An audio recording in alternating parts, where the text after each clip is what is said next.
Bismillahirrahmanirrahim. Assalamualaikum warahmatullahi wabarakatuh. Perkenalkan, nama saya Sylvia, mahasiswi aktif dari Program Studi Pendidikan Sejarah Kampus STK PGRI Sumatera Barat. Saya merupakan peserta dari Credit Learning UNAN. Seperti biasa ya teman-teman, saya akan mereview sebuah karya, baik itu berupa novel, berupa buku, maupun berupa jurnal. Nah, pada video kali ini saya akan mereview sebuah jurnal, yang mana sebenarnya jika kita kaitkan dengan video saya sebelumnya, yaitu tentang depresi militer, tentang depresi 1930 dan dampaknya terhadap Hindia Belanda, ini ada sebuah kaitannya ya teman-teman. Jadi jika teman-teman masih penasaran bagaimana sih depresi 1930 itu dan bagaimana dampaknya terhadap Hindia Belanda, serta juga berdampak kepada Indonesia di kala itu sebagai negara jajahan dari Hindia Belanda. Nah, pada video ini saya akan mereview jurnal, yaitu jurnal dari lembaran sejarah yang diterbitkan pada bulan April 2017. Nah, jurnal ini berjudul Malaysia dan Lambang Kekayaan Ekonomi Penguasa Lokal di Palembang pada tahun 1929 sampai 1942. Nah, jurnal ini ditulis oleh Dedi Irwanto, yaitu dari Universitas Gadjah Mada. Jurnal ini memiliki volume 13 dan nomor 1. Nah, sebenarnya di dalam jurnal ini merupakan sebuah sejarah ekonomi, namun fokusnya tidak hanya fokus kepada sejarah ekonomi, namun juga di sini membahas tentang simbol-simbol yang diciptakan dari ekonomi itu sendiri, dari kekayaan ekonomi itu sendiri. Nah, di sini juga membahas tentang sistem sosial kultural, bagaimana kebudayaan yang menciptakan kelas-kelas sosial pada masyarakat Uluan Palembang pada masa itu.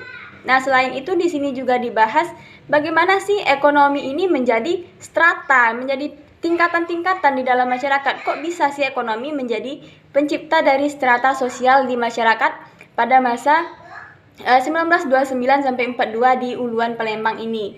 Nah, sebenarnya di jurnal ini juga dijelaskan pada masa Malaysia atau pada masa krisis atau depresi 1929 yang mencapai puncak pada 1933. Nah, bagaimana sih penguasa-penguasa lokal itu bisa tetap bertahan dan tidak anjlok, sementara negara-negara besar lainnya itu telah mengalami kemerosotan ekonomi seperti Amerika, Jepang, dan Inggris yang menjual standar emasnya kala itu, serta berdampak juga kepada Hindia Belanda.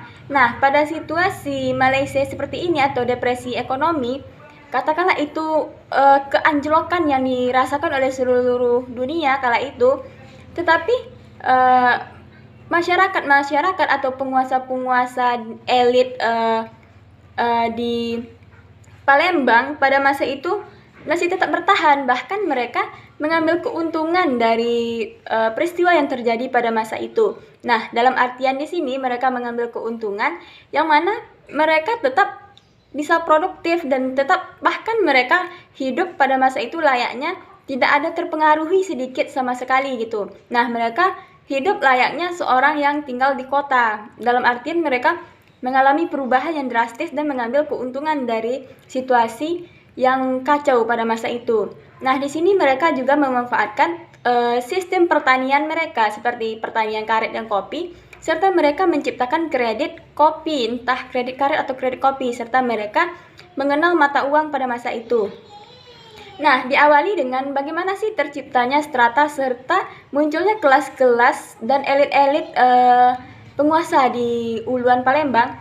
Nah, pada masa itu sebenarnya terdapat Uluan Palembang ini merupakan bawahan dari Kesultanan Palembang, serta mereka sebenarnya kan terbagi 3, salah satunya Uluan Palembang ini. Nah, Uluan Palembang ini memiliki keistimewaan yang mana para masyarakat di Uluan Palembang ini tidak dikenai pajak atau biaya.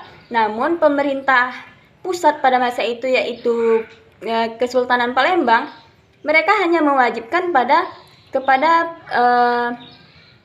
masyarakat di Uluan atau kepada Pasirah untuk datang sekali 3 tahun ke pusat gitu. Nah, dengan itu mereka tidak dikenakan pajak. Nah, sebenarnya pada masa ini golongan Pasirah ini merupakan orang kaya dan orang yang berkuasa, dalam artian mereka memiliki kekayaan dalam bidang ekonomi dan berkuasa dalam bidang politik.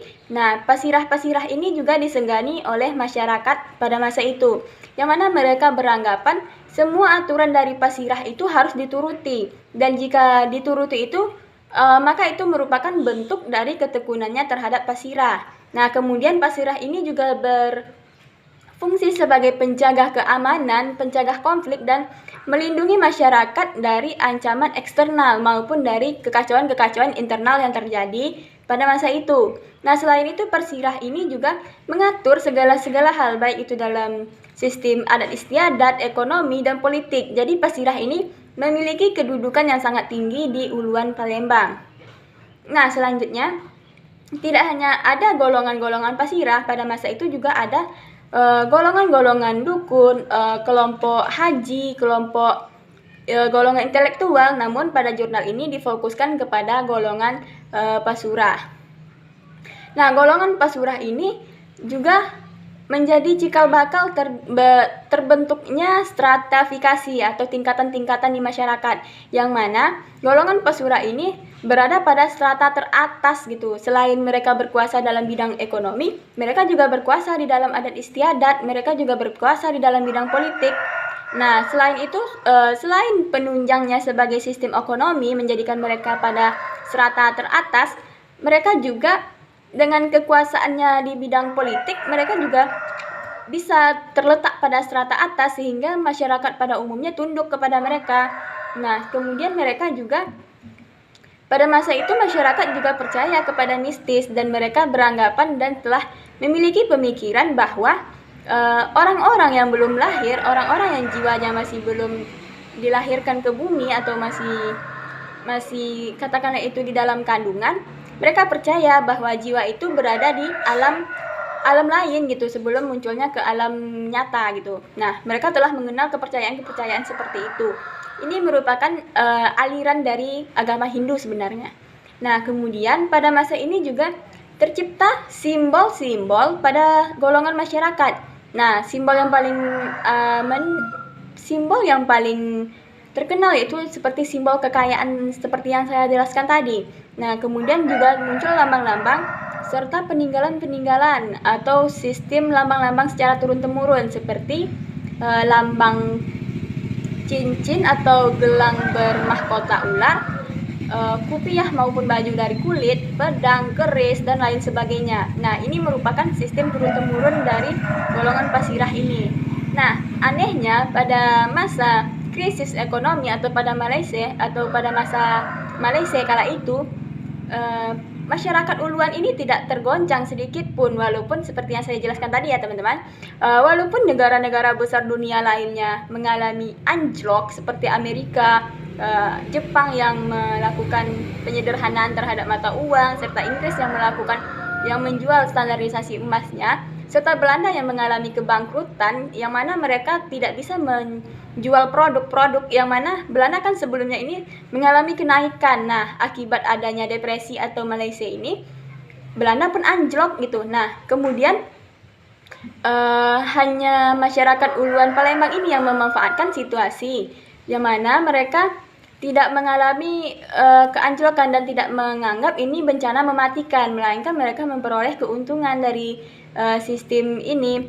Nah, dalam artian di sini mereka tetap produktif, mereka tetap melaksanakan penjualan di dalam bidang pertanian mereka seperti kopi dan karet. Bahkan pada masa Malaysia ini, para pesirah-pesirah dari Uluan Palembang ini menjadi penguasa-penguasa besar gitu. Nah, mereka juga ingin stratanya naik dan disamakan kedudukannya dengan pihak Belanda. Nah, selain itu karena Belanda percaya kepada pesirah-pesirah dari Uluan Palembang ini, kedudukan dari pesirah-pesirah ini pun menaik dan meningkat gitu. Nah, kemudian mereka juga mendapatkan persen dari pemungutan pajak yang diizinkan oleh pihak Belanda kepada pesirah-pesirah. Nah, intinya di sini simbol ekonomi, lambang-lambang ekonomilah yang muncul dari golongan besar dan golongan kaya, orang besar dan orang kaya ini yang dikenal dengan golongan pasirah. Nah, baiklah teman-teman, pada video kali ini sekian yang bisa saya review. Jika teman-teman penasaran, silahkan cari jurnalnya di situs-situs internet. Baiklah, mohon maaf atas kekurangan. Terima kasih atas perhatian. Assalamualaikum warahmatullahi wabarakatuh.